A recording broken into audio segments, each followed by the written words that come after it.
changé nos vies, qui a bouleversé nos vies. Les parents nous ont aimés, les amis nous ont aimés, les maris, les fiancés. Mais aucun de ces amours n'a approché l'amour que nous avons trouvé en toi. Nous avons un amour infini pour toi. Le Seigneur donne ce matin à nous parler, de nous faire du bien au travers de ta parole. Qu'elle fasse tomber les écailles de nos yeux et qu'elle nous aide à agir et à faire ce que tu veux que nous fassions. Qu'à lui de cette parole, que la gloire revienne à toi et à toi seul, parce que tu ne donnes jamais partager cela avec quelqu'un. Mais que l'édification soit pour ton peuple ainsi que pour moi-même. Au nom de Jésus. Quelqu'un m'aide à dire Amen. Que Dieu soit béni.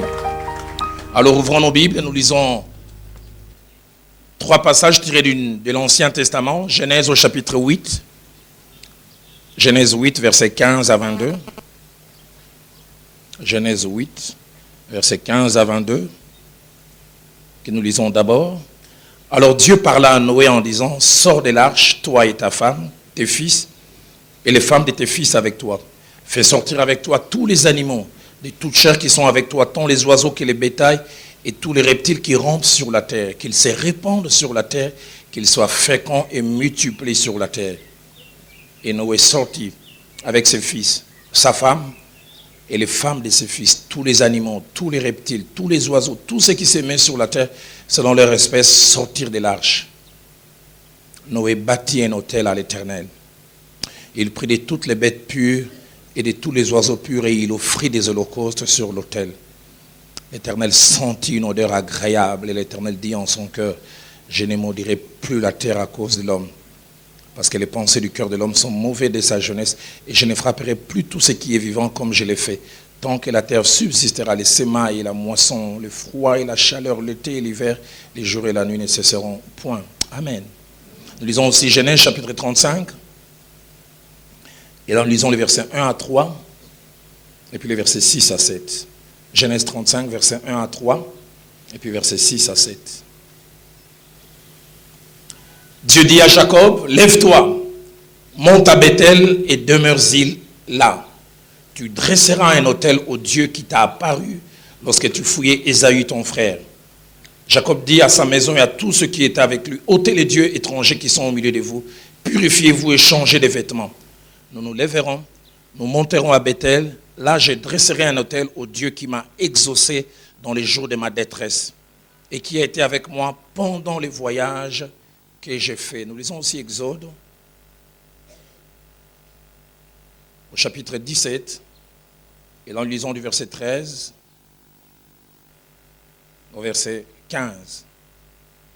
Exode 17, du verset 13 au verset 15. Josué vainquit Amalek et son peuple au tranchant de l'épée. L'Éternel dit à Moïse, écris cela dans les livres pour les souvenirs, pour que les souvenirs s'en conservent, et déclare à Josué que j'effacerai la mémoire d'Amalek de dessus les cieux. Moïse bâtit un autel et lui donna pour nom l'Éternel ma bannière, en hébreu Jéhovah Nissi. Ce matin, le thème que nous abordons, c'est une race qui disparaît. Une race qui de plus en plus se fait rare. Un groupe et un type de personnes qu'on voit de moins en moins. Et cette race qui disparaît, c'est la race des bâtisseurs d'autels. La race d'hommes et de femmes qui savent bâtir des choses pour Dieu. Et déjà, avant que je n'aille plus loin, j'aimerais dire que bâtir un autel est quelquefois une action, mais bâtir un autel est souvent une réaction. Bâtir un autel est souvent une réaction. Quelquefois, une action, l'initiative de l'homme. Mais la plupart des fois, bâtir un autel est une réponse, une réaction par rapport à quelque chose que Dieu a eu à faire. Et tout au long de cette intervention, nous allons essayer d'étudier une pratique courante, très pratiquée à l'époque de la Bible. Et même dans l'église primitive, même si les mots n'est pas mentionné, cette pratique était encore et encore d'actualité, bâtir des autels. Nous allons voir c'est quoi un autel, de quoi était-il fait, pourquoi étaient-ils érigés? Qui les faisait? Dans quel but et dans quelle intention? Et nous verrons aussi les réactions, celles qui venaient de la part de Dieu, chaque fois, pour ne pas dire toutes les fois, où un autel était bâti. Et nous allons aussi nous poser la question, est-ce possible encore aujourd'hui de bâtir des autels? En lisant et en étudiant la parole de Dieu, mais surtout l'histoire du peuple de Dieu, on peut se rendre compte d'une chose, l'effort que Dieu fait pour que des vérités et surtout des pratiques ne puissent pas cesser. Que les pratiques puissent quitter une génération pour aller à une autre. Et pour que ces pratiques ne puissent pas cesser, Dieu avait érigé toujours un système. Ces systèmes consistaient en ceux qui déjà pratiquaient étaient obligés de les pratiquer devant ceux qui ne les connaissaient pas. Il y avait d'un côté ceux qui connaissaient l'importance des pratiques, qui les faisaient, et de l'autre côté en face, des personnes qui au départ, sûrement des jeunes enfants, qui ne comprenaient pas. Mais le but, c'est que ces gens soient exposés. Parce que la plupart des fois, nous ne vivons pas certaines choses, nous ne les pratiquons pas parce que nous n'avons pas été exposés. Nous n'irons jamais au-delà de ce à quoi nous avons été exposés. Dans Exode au chapitre 12, versets 26 à 27, après avoir enseigné sur la Pâque, Jéhovah donne une recommandation à son peuple d'observer une forme d'usage qu'il lui-même qualifie de sacré, de mise à part. Exode 12, 26. Et lorsque vos enfants diront que signifie cet usage, il leur dit, vous ferez cela. Et quand vous arriverez de l'autre côté, il y a des personnes qui ne connaissent pas la signification. Ils verront des gestes que vous serez en train de poser et ils diront, mais que signifie cet usage? Et il dit, à cette question, vous allez profiter d'apporter l'information nécessaire. Vous répondrez, c'est le sacrifice des Pâques en l'honneur de l'Éternel, qui a passé par-dessus les maisons des enfants d'Israël en Égypte, lorsqu'il frappa l'Égypte et qu'il sauva nos maisons. Donc, comme je l'ai dit, on voit Dieu veut que la continuation de certaines pratiques. Et pour qu'il y ait continuation, il demande de les faire devant certaines personnes, afin de susciter la curiosité et des questions. Et que ces questions puissent être des occasions de transmission des connaissances qui maintiennent les pratiques. La même idée, nous la retrouvons toujours dans le livre d'Exode, au chapitre 13, versets 5 à 8, ainsi que versets 11 à 15. Quand l'Éternel t'aura fait entrer dans les pays des Cananéens, des Héthiens, des Amoréens, des Héviens, des Jébusiens, les pays qu'il a juré à tes pères de te donner, pays où coule le lait et le miel, tu rendras ces cultes à l'Éternel dans ces mêmes mois. Pendant 7 jours, tu mangeras des pains sans levain. Et le 7e jour, il y aura une fête en l'honneur de l'Éternel. On mangera des pains sans levain pendant 7 jours. On ne verra point chez toi des pains levés. Et l'on ne verra point chez toi des levains dans toute l'étendue de ton pays. Verset 8, tu diras alors à ton fils, c'est en mémoire de ce que l'Éternel a fait pour moi lorsque je suis sorti d'Égypte. Des choses à faire, des choses à pratiquer. Verset 11e, quand l'Éternel t'aura fait entrer dans les pays des Cananéens, comme il a juré à toi et à tes pères et qui t'aura donné, tu consacreras à l'Éternel tout premier-né, même tout premier-né des animaux que tu auras. Les mâles appartiennent à l'Éternel. Tu rachèteras avec un agneau tout premier-né de l'âne, et si tu ne le rachètes pas, tu lui briseras la nuque. Tu racheteras aussi tout premier-né de l'homme parmi les fils. Et écoutez le verset 14. Et lorsque tes fils te demanderont un jour, que signifie cela? Tu lui répondras, par sa main puissante, l'Éternel nous a fait sortir d'Égypte, de la maison des servitudes.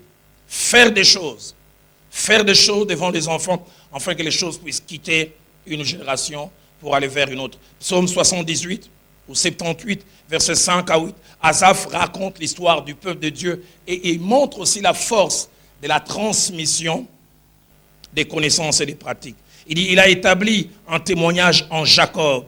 Il a mis une loi en Israël et il a ordonné à nos pères qu'ils puissent l'enseigner à leurs enfants. Et verset 6, pour que cela fût connu de la génération future, des enfants qui naîtraient et qui, devenus grands, ils puissent aussi en parler à leurs enfants. Que ça quitte une génération pour aller vers une autre. Et verset 7e, afin qu'ils puissent mettre leur confiance en Dieu et qu'ils ne puissent pas oublier les œuvres de Dieu et qu'ils puissent observer ses commandements. La Bible dit, une génération s'en va et une autre arrive. Mais combien de fois c'est triste de voir des générations qui sont liées comme par un cordon ombilical, liées comme par un pont. On peut voir certaines choses présentes dans une génération et juste la génération d'après, ces choses ne sont pas là. Elles ne sont pas pratiquées. Simplement parce que la transmission s'est arrêtée. Plaise à Dieu que la transmission ne s'arrête jamais. Il arrivera un jour, nous aurons une génération qui aura un lieu de culte paisible avec, je ne sais pas moi, un ascenseur. Il est bon que pour qu'ils puissent s'attacher à Dieu, que nous les rappelions que nous avions connu des cultes sous la pluie. Nous étions ici et nous marchions sur la boue.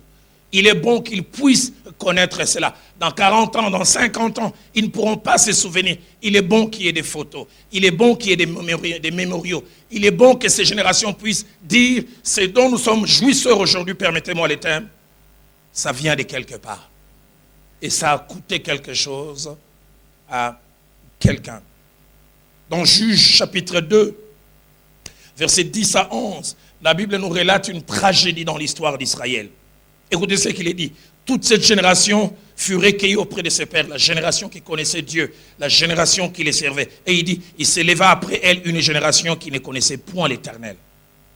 Ils viennent les uns après les autres, mais ils n'ont pas le même contenu. Ils ne connaissaient ni l'Éternel, ni ce qu'il avait fait en faveur d'Israël. Et la conséquence, le verset 11 dit, les enfants d'Israël firent alors ce qui déplaît à l'Éternel et ils servirent Baal. Pourquoi? Parce que la transmission c'est arrêter. Ma prière et que Dieu puisse nous aider. Et j'aimerais insister dès le départ en disant des pratiques se conservent par la transmission. Des pratiques se conservent dans la transmission. En famille, à l'église. Combien de choses, des fois même dans l'église, on ne pratique pas. Non pas parce qu'elles ne sont pas vraies, mais parce qu'à un moment, ça s'est arrêté. Par négligence, par oubli, par l'emphase qu'on a mis sur un point et on a oublié d'autres points. Mais deuxième des choses, pour qu'il y ait transmission, il doit y avoir deux camps. Un camp de ceux qui connaissent et qui font des choses et qui les font devant un deuxième camp de ceux qui ne connaissent pas, mais qui sont exposés à cela. Il y aura un jour ceux qui sont exposés à la pratique, comme je dis, s'attachera à la connaissance et ils vont perpétuer cela. Et parlons des autels. Il est bon que nous puissions connaître un certain nombre de choses. La première des choses, c'est que le mot « autel » revient dans la Bible au moins 338 fois. Les mots « autel » reviennent dans la Bible au moins 338 fois. Et le plus étonnant, 3 fois sur 4. Donc les 3 quarts, ces autels dont il est fait mention sont attachés à Dieu. À des actes que des hommes et des femmes posent vis-à-vis de Dieu. Deuxième chose, c'est que le mot autel signifie lieu de sacrifice. Lieu où l'on perd quelque chose. Lieu où l'on décide volontairement de céder quelque chose en offrande. J'insiste sur cette définition. C'est un lieu où l'on perd volontairement, où l'on donne pour sacrifier. Endroit où l'on perd. Deutéronome chapitre 27 au verset 6, Dieu dit, tu bâtiras en pierre brute l'autel de l'Éternel ton Dieu et tu offriras sur cet autel des holocaustes à l'Éternel ton Dieu. Tu prendras ce qui est à toi et tu les donneras à Dieu. Troisièmement, et ça c'est même l'un des points focaux de cette intervention, c'est que la première fois que ce mot est mentionné, c'est au sortir de l'arche. Première fois que ce mot « autel » est mentionné, c'est au sortir de l'arche. Et là, il y a des choses qui me frappent. On voit premièrement que c'était l'initiative de l'homme.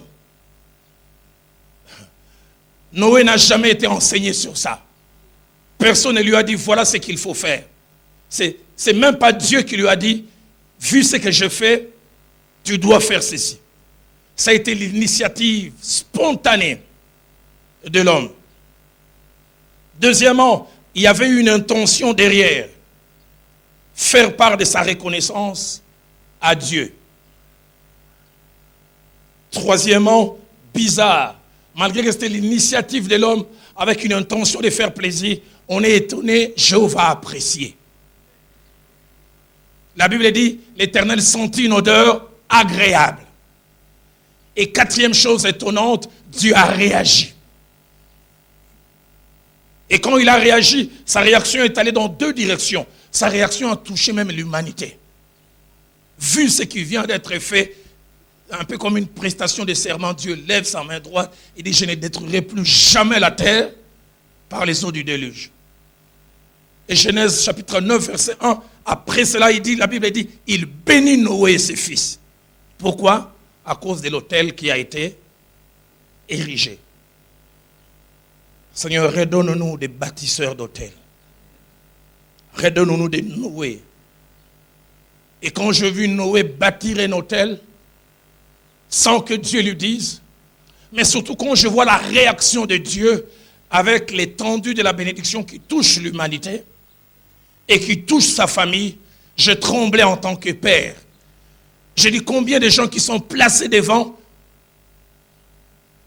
peuvent faire soit appauvrir tout ce qui dépend d'eux ou les enrichir. Noé n'aurait pas posé cet acte, l'humanité n'aurait pas bénéficié de cet engagement de Dieu. Noé n'aurait pas posé cet acte, sa maison et sa famille ne seraient pas bénies. Seigneur, aide-moi à avoir la révélation des choses que je dois faire, afin que quand je les fais, que Viviane soit bénie, que les enfants soient bénis. Responsable, père de famille, responsable d'entreprise, pasteur, il y a des actes que vous êtes appelés à poser.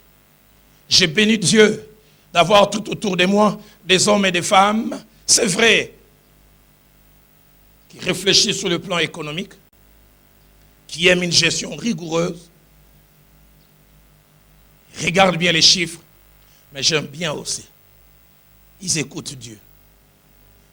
Il y a certaines choses, peut-être nous vous en parlons pas toujours. Il y a 2 ans et demi, l'Église a failli connaître une tragédie. Il y a des combats pour lesquels nous battons en coulisses et des victoires sont accordées. On ne vous dit rien. Un vendredi, j'étais en retraite à Kingaboy, nous avons reçu un message qu'on va venir fermer Philadelphie. Un document officiel était signé à un endroit précis. Et je me souviens même, nous avons remonté les fils, nous avons appelé un responsable qui a atteint la maison et on lui a confirmé, oui, on lui a même dit que ça ne sointe pas. Mais crédit aux yeux au Kangabango, l'ingala facile pegoya. On viendra tout filmer. Ah, j'aime quand Dieu nous avait dit, l'ennemi ne vous surprendra pas. Parce que Dieu n'aurait rien fait, il serait venu là, on aurait eu des réactions spontanées, mais filmées par l'ingala facile. On verrait le pasteur Ken en train de catcher quelqu'un. Et les gens regarderont, on est adjoint. Ah, je n'ai pas dit moi, j'ai dit Ken. Parce que moi, je serai en train de prier.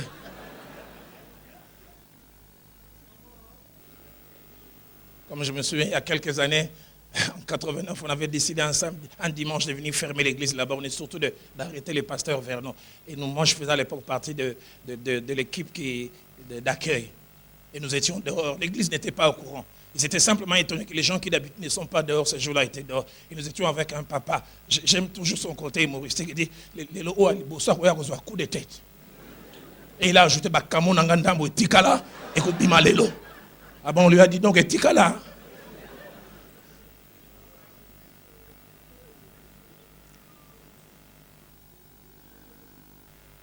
Et en 2-3 jours, nous avons eu des réunions. Je vois la plupart de ceux qui ont participé à ces réunions sourire. Et la bombe a été désamorcée. Les gens sont venus mercredi comme si rien n'était. Alléluia, alléluia. Et nous, on savait, Tobi. Mais dès que ça a fini, je suis allé prier. Dieu m'a mis à cœur, on devait faire une offrande d'action de grâce. Je me suis dit, on a pris plus de 7500 qu'on devait donner à certaines églises qui n'ont pas de moyens. Vous savez, il y a des moments où il ne faut pas dire simplement Seigneur, merci. En utilisant des gros vocabulaires en français, avec des mots élastiques, comme si c'est ça qui va plaire à Dieu. Seigneur, tu es un Dieu redondant. Merci pour ton ambivalence. Mais on pense que c'est ce qui plaît à Dieu. Il y a des moments où il faut poser des gestes. Et nous avons pris ces 7500. Nous en avions besoin. Et nous avons donné. Et ce qui est étonnant, c'est que quelques temps après, Dieu remet. Donnons-nous des gens qui sont devant, qui savent ce qu'il faut faire. Qui savent ce qu'il faut faire. Je reconnais un responsable d'entreprise, un homme que je côtoie de temps en temps. Il est dans la ville de Paris. Il a une entreprise de gardiennage. Il avait commencé avec 20 personnes. Et puis voilà, de plus en plus, Dieu a commencé. Aujourd'hui, la plupart des gares en France, c'est son personnel. Il a plus de 400. Un jeune homme qui a grandi ici en Guiringuiri, qui fait un merveilleux travail. Un jour, ses bureaux ont failli être incendiés. La nuit, paf, subitement c'est parti. Mais heureusement, il y avait quelqu'un au bon endroit qui a su tout éteindre. Il a dit, dès que c'est fini, je me suis mis à prier. Dieu m'a dit, fais une offrande de 10 000 euros pour dire merci. Il dit, j'ai partagé avec ma femme. Ma femme a dit, non, 10 000 et l'équipe, il peut s'en zambata 2 000. Vous savez, quelquefois, tout cas, on l'a zambé. Non, Dieu. Il dit, je suis allé, j'ai fait cela dans l'église où je suis membre. J'ai dit, c'est une manière à moi pour dire merci. Mais 3 semaines après, il a eu un marché de plus de 3 millions d'euros.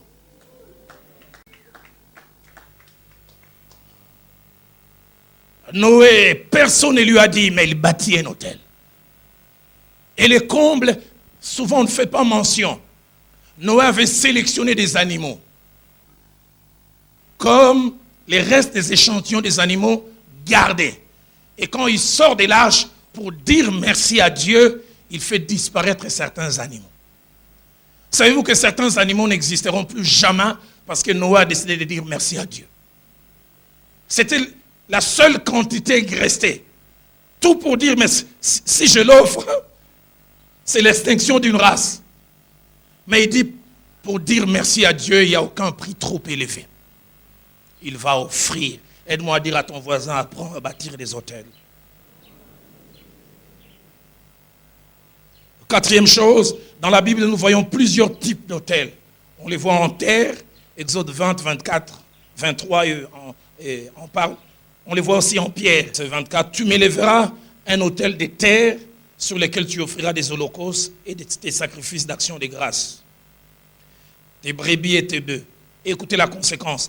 Partout où je rappellerai mon nom, je viendrai à toi et je te bénirai.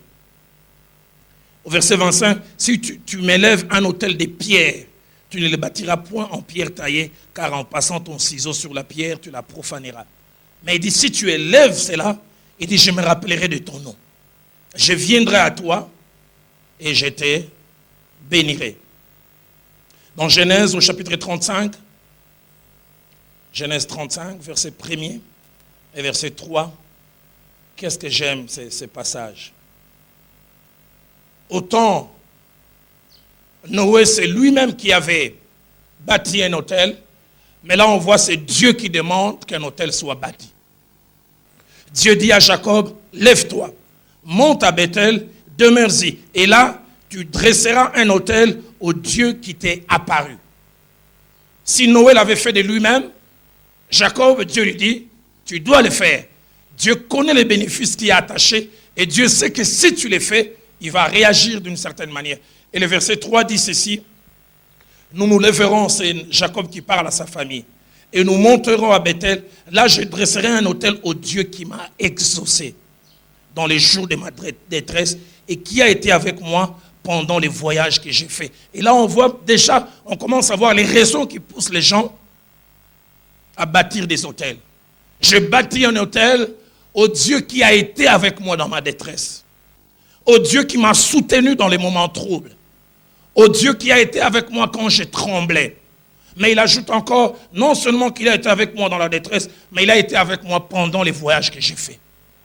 C'était dur, c'était périlleux. Je me demandais, vais-je y arriver? Il a été avec moi.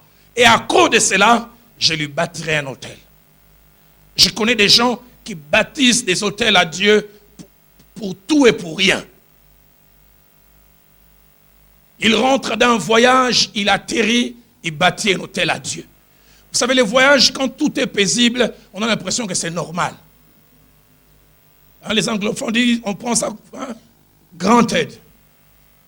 C'est quand vous passez par des zones de turbulences que vous prenez conscience que la mort peut vous attraper. Quand vous entendez, non, un avion de la MONUC juste à l'atterrissage est tombé et des personnes que vous connaissez sont mortes, vous vous rendez compte que non, même quand on voyage, là, on côtoie la mort. C'est pour ça que je dis, certains ont appris à dire merci à Dieu pour tout et pour rien. Et ils bâtissent des hôtels pour cela. Mes enfants ont voyagé pour aller, ils arrivent, Seigneur, merci.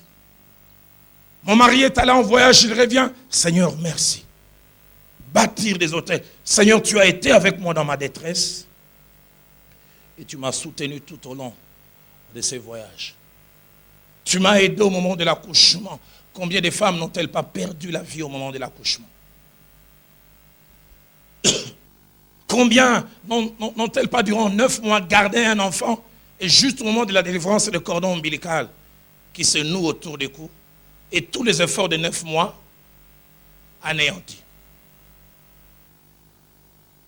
J'en parlerai plus loin vers la fin, mais je peux déjà faire mention ici. La plupart des fois, nous ne bâtissons pas des hôtels pour 2 raisons. La première raison, c'est par ignorance. C'est parce que nous n'avons été jamais exposés à cela par l'enseignement. Mais à cette première raison, au-delà de l'ignorance, j'aimerais dire le manque de révélation. Quand on est proche de Dieu, vous pouvez sentir, Dieu vous dit, faites ceci. Je me souviens, comme j'ai dit, quand il y a eu cette action, on a failli, c'est Dieu qui m'a dit, faites ceci. Et dans ma famille, nous avons appris à bâtir des hôtels pour tout et pour rien. La deuxième raison pour laquelle nous ne bâtissons pas des hôtels, c'est l'égoïsme. C'est volontaire. Des gens trop calculateurs. La Bible dit, c'est lui qui garde l'argent à l'excès s'appauvrit.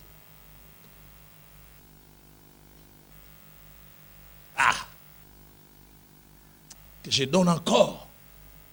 Voilà l'adverbe que tu utilises, encore.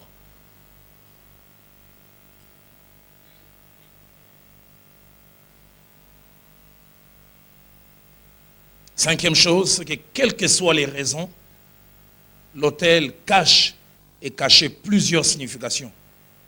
Comme je l'ai dit, premièrement, l'autel était un endroit où l'homme venait céder des choses pour plusieurs raisons, par reconnaissance, par obéissance ou par soumission. L'autel a toujours été un endroit où un homme vient pour céder des choses, par reconnaissance, par obéissance ou par soumission. Deuxièmement, les autels ont toujours été des points de contact entre l'humain et le divin. Les autels ont toujours été des points de contact entre l'humain et le divin. Mais troisièmement, les autels ont toujours été comme des interrupteurs, des déclencheurs de choses. La lumière peut être disponible à jaillir. Mais tant que tu n'appuies pas sur l'interrupteur, cette lumière bien présente ne sort pas. Mais si simplement tu appuies, combien de fois Dieu n'attend que tu fasses certaines choses? Et ce matin, quand nous allons finir, volontairement nous laisserons des hommes et des femmes qui veulent bâtir un hôtel pour Dieu de les faire. Volontairement, selon ce que l'Esprit de Dieu va faire remonter dans votre cœur. 6e principe, c'est qu'on retrouve des hôtels bâtis à des moments différents. Quelquefois, quand Dieu a simplement parlé, je suis étonné de voir des gens qui, Dieu parle simplement, il bâtit un hôtel. Dieu lui fait simplement une promesse. Il ne sait pas encore est-ce que ça va s'accomplir ou pas. Il bâtit un hôtel. D'autres encore, c'est quand ils voient la main de Dieu. Seigneur, aide-moi à être un bâtisseur d'hôtel. Quelquefois, Dieu s'engage avec un homme. Il bâtit un hôtel. Dieu accomplit des choses. J'ai vu des fois des hommes être devant des difficultés et désirer l'intervention de Dieu et ils bâtissent des hôtels. Mais j'ai vu aussi quelquefois des gens pour appeler l'action ou l'intervention de Dieu bâtir des hôtels. Genèse chapitre 8, verset 20 que nous avons lu au départ, nous parle de Noé qui bâtit un hôtel, mais après qu'il ait vu la main de Dieu. C'est lui-même qui avait comme un prophète parlé à cette génération. Dieu va détruire ce monde par les eaux du déluge. Voilà ce qui va arriver. Quand lui-même parlait du déluge, il n'avait aucune idée de ce que c'était. Il avait vu cette arche qu'il avait eu à construire. Il s'est demandé comment ces grands bateaux géants vont être soulevés. Jusqu'au jour où Dieu lui a dit, entre dans l'arche. Et il est entré. Et Dieu a fermé. Et les premiers gouttes de pluie ont commencé à tomber. Jusqu'à ce qu'ils sentent que ces bateaux géants sont soulevés.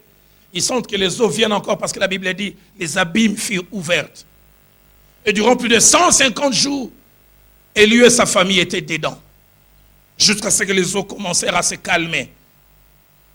Et puis un beau jour, Dieu lui a dit, ouvre l'une des fenêtres, envoie un oiseau.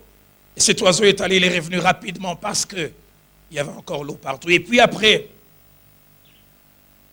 l'arche a été ouverte. J'ai pu m'imaginer, quand Noé sort de l'arche, il y a un silence total.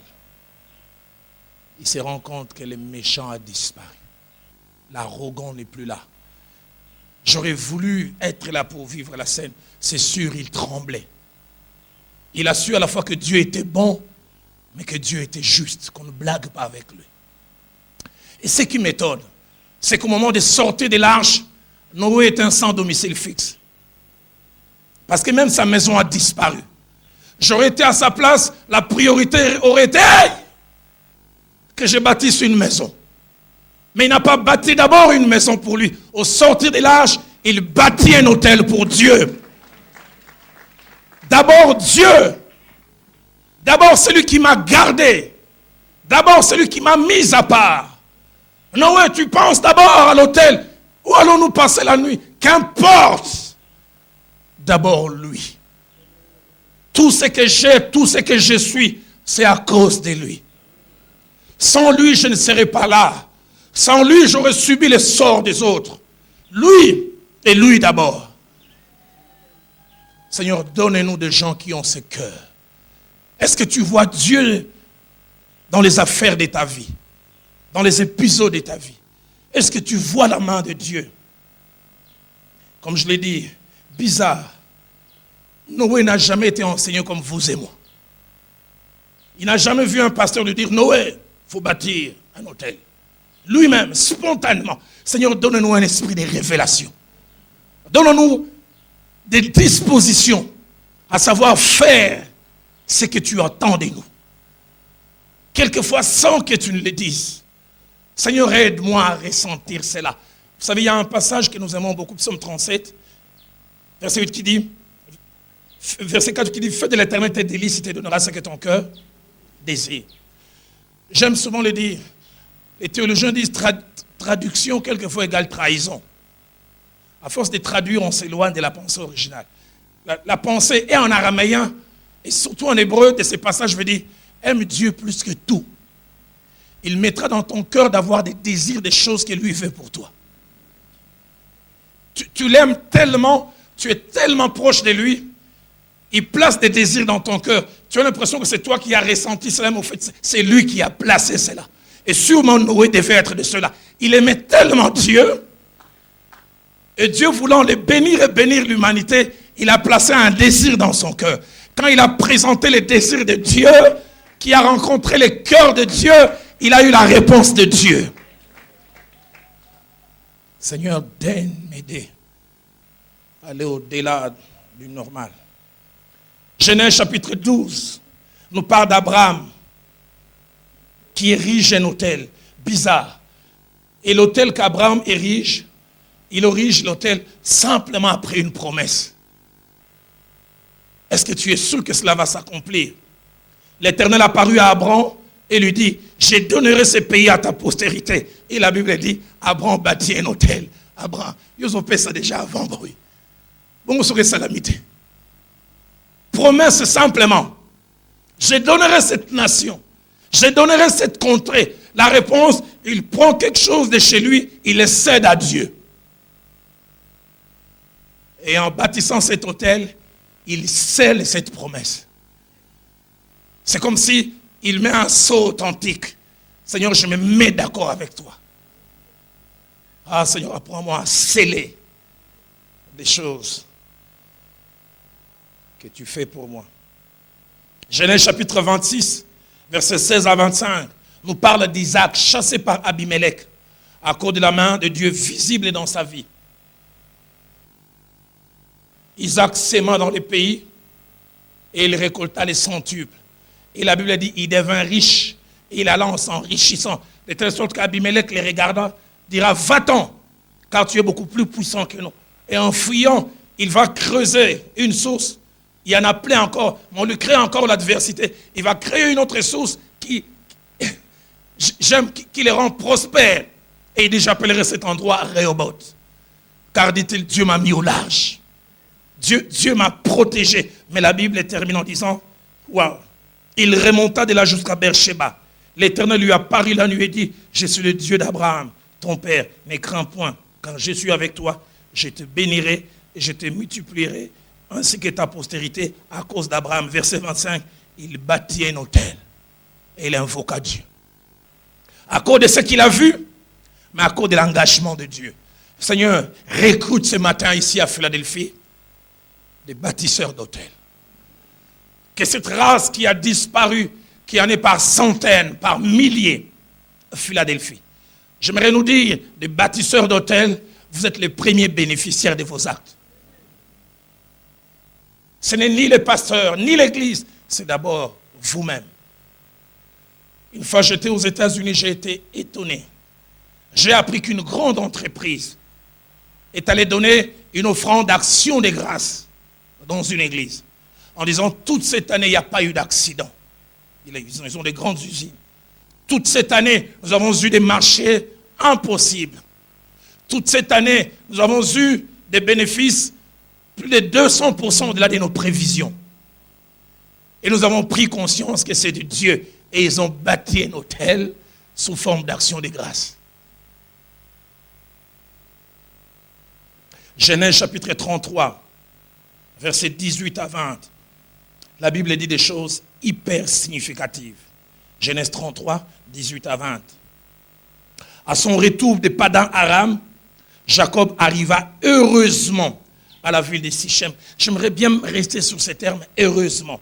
La version français courant dit, il arriva sain et sauf. La version Darby dit, il arriva en paix, en ayant le shalom de Dieu. La version parole de vie dit, il arriva en bonne santé. Mais j'ai surtout aimé la version Les Semeurs qui dit, il arriva sans encombre. C'est-à-dire, il a eu ni empêchement, ni incident. Chemin difficile, chemin dangereux. Et il a parcouru ce chemin, il avait dit, il arriva heureusement à la ville de Sichem dans le pays des Canaan. Il campa dans la ville, le verset 19, il acheta la portion du champ où il avait dressé sa tente, mais le verset 20 dit, et là, il éleva un autel qu'il appela El Eloé Israël. Autel encore. Simplement parce que Dieu a protégé le voyage. El Eloé Israël. Ce qui veut dire autel au Dieu fort. Autel au Dieu qui a manifesté sa force. Est-ce que quand Dieu manifeste sa force dans ta vie, tu lui bâtis un autel? Autel au Dieu qui a mis sa force en marche pour que rien de négatif ne m'arrive. Autel au Dieu qui a mis ses gardes du corps, afin que rien de ce que j'avais ne puisse m'être arraché. J'ai en mémoire, à l'époque j'avais un bureau là où il y a l'hôtel du Fleuve présentement. Et on m'avait donné de l'argent pour une ONG que nous dirigeons avec des amis. On avait fait une activité, je pense qu'il avait rapporté plus de 8300 $.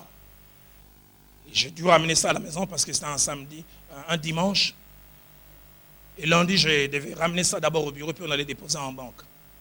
J'ai appelé un taximan qui est venu me chercher. Il avait l'habitude de venir nous prendre. Et quand je suis monté dans les taxis, j'étais assis devant. J'avais mon ordinateur, je voulais surfer un peu. J'ai pris l'enveloppe, une grosse enveloppe kaki, où il y avait les 8300 $, j'ai mis sous les sièges. Mais j'étais tellement intéressé par ce qu'il y avait sur le net qu'au moment de la descente, j'ai pris l'ordinateur et j'ai pris mon sac et je suis descendu. 8300 $.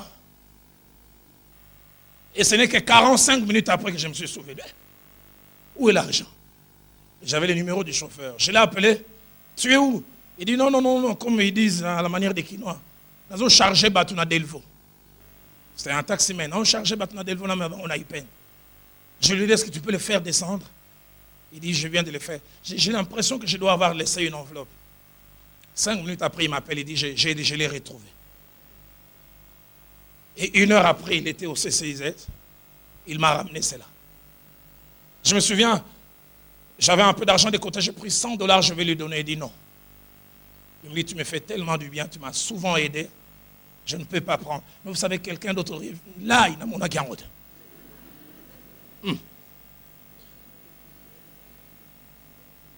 Na komba maman nanga kufa.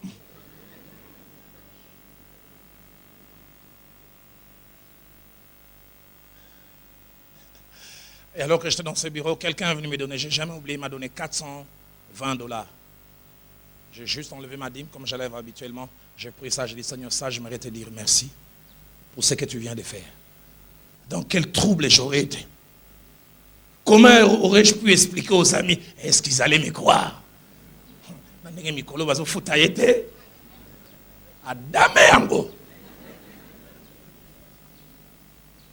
Parce que j'étais sans salaire à cette époque.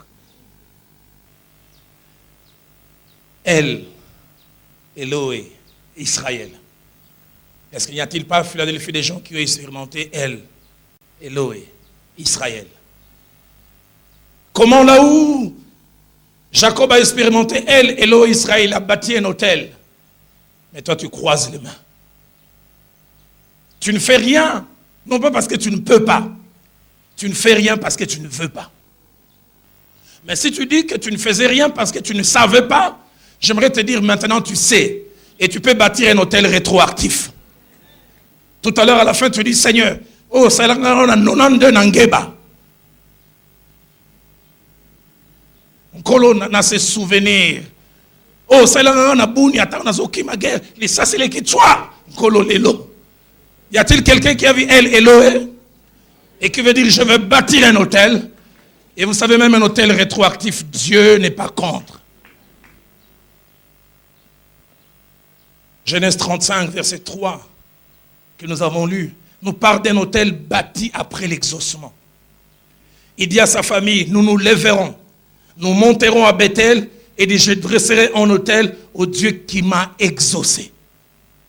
Qu'il y ait des gens qui voient l'exaucement, qu'il y ait des gens qui tremblent, qu'il y ait des gens, Seigneur, donne-moi cet emploi. Seigneur, qu'on me maintienne à ces postes. Seigneur, quand il y aura, Seigneur, qu'on me donne, et Dieu fait. Il exauce. Seigneur, change mon mari. Seigneur, que notre couple redevienne celui qu'il était. Et Dieu exauce. Où est l'autel? Je bâtirai ou je dresserai un autel au Dieu qui m'a exaucé dans les jours de ma détresse et qui a été avec moi pendant les voyages que j'ai fait. Genèse toujours, chapitre 35, verset 7. Et là, nous voyons que Jacob était un vrai bâtisseur d'autel. Un bâtisseur d'hôtel professionnel. Apparemment, c'est comme s'il cherchait toutes sortes de prétextes pour bâtir un hôtel à Dieu. Il bâtit là un hôtel et il appela ce lieu El Bethel. Il dit, c'est là que Dieu s'est révélé à moi lorsque je fouillais. Son hôtel a lui simplement parce que Dieu s'est révélé. Dieu s'est montré. Dieu a été rendu palpable. Dieu a été rendu vrai. Dieu a été rendu visible. Il dit, à cause de cela, je bâtirai un hôtel. Exode 17, que nous avons lu tout à l'heure, versets 11 à 15, nous parle aussi de quelque chose qui arriva et qui obligea Moïse à bâtir un hôtel. Mais pour comprendre l'hôtel de Moïse, il est bon que nous puissions remonter dans Deutéronome chapitre 25, versets 17 à 18. C'est vrai, il a combattu Amalek, mais pour comprendre pourquoi il a bâti un hôtel, il est bon que nous voyions l'arrière-plan ou les backgrounds.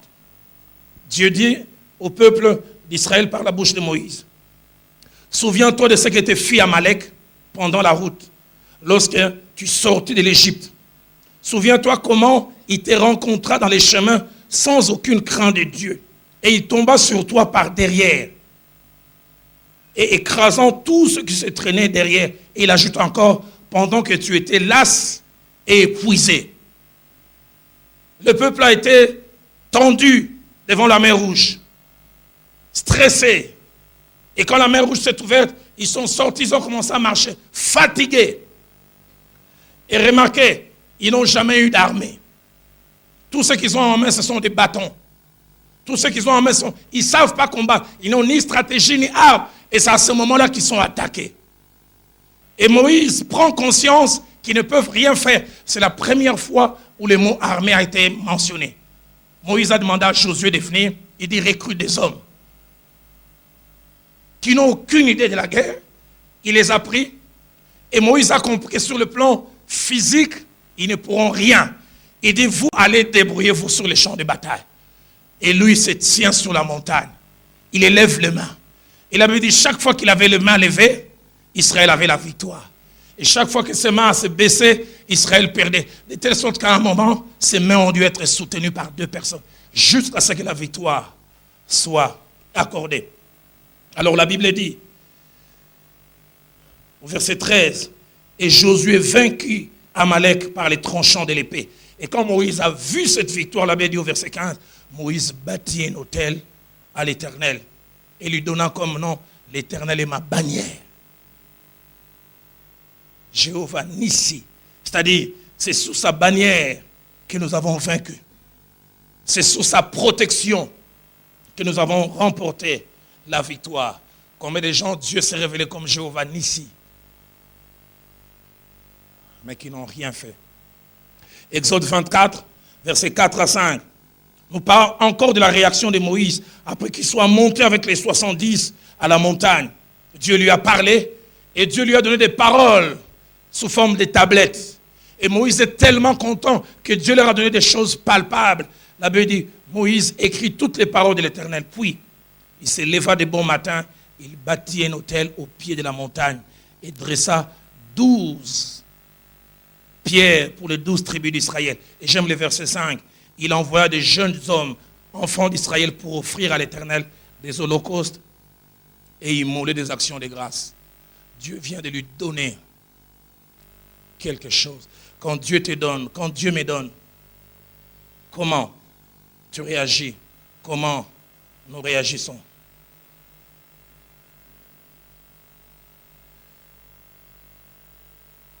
Josué chapitre 8, versets 30 à 31.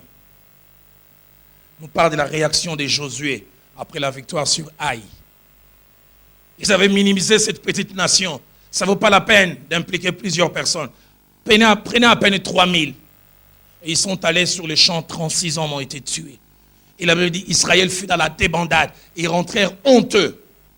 Après cela, Josué vient pleurer devant Dieu. Et Dieu lui dit, il y a péché, il y a interdit. Et finalement, le problème de l'interdit est réglé. Israël se relève et Israël écrase Haï. Mais quand Josué a vu la victoire sur cette même nation qui les avait humiliés, la Bible dit, alors Josué bâtit un autel à l'Éternel, le Dieu d'Israël, sur les monts Ébal. Il bâtit un autel. Je viens d'obtenir la victoire là où j'avais obtenu la défaite. Je viens d'avoir mes larmes essuyées là où j'avais pleuré. Ça ne peut pas passer ainsi. Je dois bâtir un autel et un autel à Dieu. Juge chapitre 6, verset 24. Après que l'Éternel lui apparu à Gédéon, il lui apparaît simplement, il lui dit, vaillant héros. Il lui confie une mission qui n'a même pas encore commencé. Il n'a même pas encore détruit les pieux de son père. Mais il a tellement confiance que parmi les milliers de jeunes gens qu'il y a en Israël, Dieu vient les choisir, lui, pour une aussi grande mission, pour devenir les juges, un inconnu, à cause du choix de Dieu, qui va devenir un homme, une référence. La Bible dit, il bâtit là un autel et lui donnant le nom de l'Éternel, ma paix, Jéhovah, Shalom. Il a donné la quiétude dans mon cœur. Genèse chapitre 21, plutôt Juge chapitre 21, au verset 4, nous parle de la réaction des Béjamites après la fin de la guerre. Et après qu'ils soient rentrés dans la terre promise, ils se sont battus avec certaines nations. Et puis la distribution des portions des terres ont commencé à se faire. Et à peine on offre une portion de terre aux Béjamites, on offre une portion de terre à la demi-tribu de Manassé, la Bible dit, Le lendemain, le peuple s'éleva de bon matin. Ils bâtirent là un autel et ils offrirent des holocaustes et des sacrifices d'action de grâce.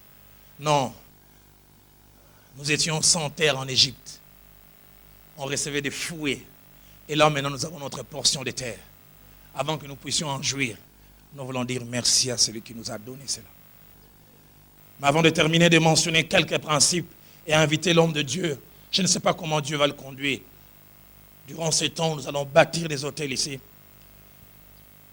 Cet exemple me touche profondément. 2 Samuel chapitre 24, verset 18, ainsi que verset 25. David s'est mal comporté. Il a fait ce qu'il ne devait pas faire. Et Dieu s'est fâché contre lui. Dieu dit, à cause de ce que tu as fait, la main va sévir. Ma main va sévir contre ce peuple. Et la Bible dit, la main de l'Éternel s'éleva ces jours-là. Waouh! Il est étonnant de voir comment Dieu quelquefois réagit. La Bible dit 70 000 hommes, 75 000 plutôt, hommes parmi le peuple périrent. Pourquoi? Parce que l'ange de l'Éternel était en train de passer et de frapper. Et la Bible dit même, quand David a vu l'ange de l'Éternel en train de frapper, il a dit, voici, j'ai péché. C'est moi qui suis coupable. Mais ces brebis qu'ont-elles fait? Que ta main soit donc sur moi et sur la maison de mon père. Mais j'aime le verset 25. David bâtit là un autel à l'Éternel. Il offrit des holocaustes et des actions de grâce. Mais écoutez la fin. Alors, la plaie se retira. Alors, la main qui frappait s'arrêta. Une autre version dit, alors, les grands malheurs qui étaient tombés sur le pays s'arrêta. Il a eu la révélation. Et ça, c'est Gad, le prophète, qui lui a amené le message. Il dit, Dieu est en train de frapper. Il est fâché contre toi. David, tu as quelque chose à faire. Bâtis un hôtel. Ça va calmer ton Dieu. 75 000. Il entend, là quelqu'un crie. Là ailleurs quelqu'un d'autre crie. Il est dans le désarroi. Il sait que c'est à cause de moi. Mais la révélation lui est donnée. Un hôtel peut tout arrêter. Un hôtel peut te faire sortir de la loi de la famille. Un hôtel peut casser cet héritage spirituel.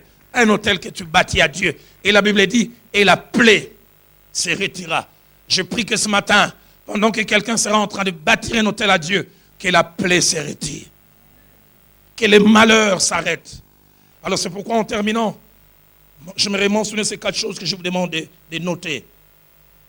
Presque une répétition. La première, c'est que Dieu aime les bâtisseurs d'hôtels et ne reste jamais indifférent à leurs gestes. Genèse 8, 21, quand il a bâti un hôtel, la Bible dit, l'Éternel sentit une odeur agréable. Deuxième des choses, Dieu aime la spontanéité quand on bâtit les hôtels. Il n'aime pas que cela soit forcé. L'apôtre Paul dira que celui qui donne, donne avec joie et sans contrainte. Il aime la spontanéité. David, quand il a voulu bâtir un hôtel, il a dit, je ne donnerai pas à l'Éternel quelque chose de bas prix. Je vais donner à l'Éternel quelque chose qui m'écoute. Troisième et avant-dernière chose, avant d'agréer l'hôtel que nous bâtissons, ou ce qui est offert, Dieu agrée d'abord celui qui vient bâtir. J'aimerais insister, il ne suffit pas de bâtir un hôtel, Dieu regarde qui bâtit. Dans Genèse chapitre 4, versets 3 à 4, nous voyons ce principe spirituel. Caïn et Abel viennent offrir. Il avait dit, l'Éternel ne porta pas un regard favorable sur Caïn, la personne, et il ne porta pas aussi un regard favorable sur son offrande. Avant de regarder notre offrande, Dieu nous regarde d'abord. Mais la Bible aussi ajoute, l'Éternel porta un regard favorable sur Abel, la personne, et sur son offrande. La première offrande que tu peux offrir à Dieu avant qu'il ne reçoive ce que tu présentes sur l'autel, c'est ton cœur. C'est ta vie. Si tu fais cela, tout ce que tu amènes entre les mains aura de la valeur. Il est étonnant de voir dans la parole de Dieu, la louange est louange. Mais quand les cœurs des hommes ne sont pas attachés à Dieu, il appelle la louange bruit. Éloignez de moi vos bruits. Et pourtant, ces bruits, les gens disent, Alléluia, Dieu, tu es grand. Quatrième et dernière chose, c'est que les bâtisseurs d'hôtels sont des gens qui ont certaines qualités. Et parmi les qualités que les bâtisseurs d'hôtels ont, première qualité, les bâtisseurs d'hôtels sont des hommes et des femmes qui connaissent Dieu. Car sans la connaissance de Dieu, on ne peut pas bâtir des hôtels. Notre connaissance détermine nos actions. Daniel chapitre 1, verset 32 dit, ceux qui connaissent leur Dieu agiront avec fermeté. Le même terme veut aussi dire conviction. La connaissance de Dieu influence notre façon d'agir. Deuxième qualité que les bâtisseurs d'autels ont, les bâtisseurs d'autels sont des hommes et des femmes pleins de reconnaissance. Une qualité qui tend à disparaître. Une qualité qui se fait de plus en plus rare. Ils reconnaissent Dieu comme étant la source de leurs ressources, la source de ce qu'ils ont. Dans Deutéronome chapitre 8, verset 17 à 18, Dieu veut élever Israël, il dit, garde-toi, je te donnerai ceci, je te donnerai ceci. Mais il dit, garde-toi de dire en ton cœur quand tu auras ces choses, c'est ma force et la puissance de mes mains qui m'ont acquis ces choses. Il dit, souviens-toi de l'Éternel ton Dieu, car c'est lui qui te donnera la force de les acquérir. Mais j'aime surtout les psaumes 116. J'ai pris que vous puissiez noter cela. Psaume 116 au verset 12. Waouh! Cette parole du psalmiste me touche. Le psalmiste s'arrête et dit, comment rendrai-je à l'Éternel tout le bien qu'il m'a fait? Comment rendrai-je à l'Éternel tout le bien qu'il a fait? Il a tellement reçu de Dieu que lui-même s'arrête et dit, il doit y avoir une réponse. Quelle doit être la qualité de cette réponse? Quelle doit être la quantité de cette réponse? Que puis-je rendre au Seigneur pour tous les biens qu'il m'a fait? Toi, tu as tellement reçu de Dieu. Est-ce que tu penses à faire quelque chose pour lui? Ça t'arrive même que ça monte dans ton cœur et dans ta pensée. Troisième chose, les bâtisseurs d'autels n'ont pas peur du qu'en dira-t-on. Parce que quelquefois, quand nous bâtissons des hôtels, nous pouvons rencontrer l'incompréhension. Les gens disent, il jette son argent. Oh, les bâtisseurs d'hôtels n'ont pas peur du qu'en dira-t-on, n'ont pas peur de l'incompréhension, n'ont pas peur de la mauvaise interprétation. Dans Marc chapitre 14, verset 4, une femme a bâti un hôtel. Elle a pris un vase d'albâtre, des grands prix. Elle a brisé cela. Elle a bâti un hôtel. Et Christ dira même, elle le fait en vue de ma sépulture. Mais écoutez la réaction de ceux qui étaient tout autour. Quelques-uns exprimèrent leur indignation en disant, à quoi bon perdre ces parfums? Il parle des pertes. On aurait pu vendre cela 300 deniers et donner cela aux pauvres. Je demande aux musiciens ainsi qu'au pasteur Mbouma de remonter. Je prie qu'ici à Lisanga, nous ayons nos têtes baissées.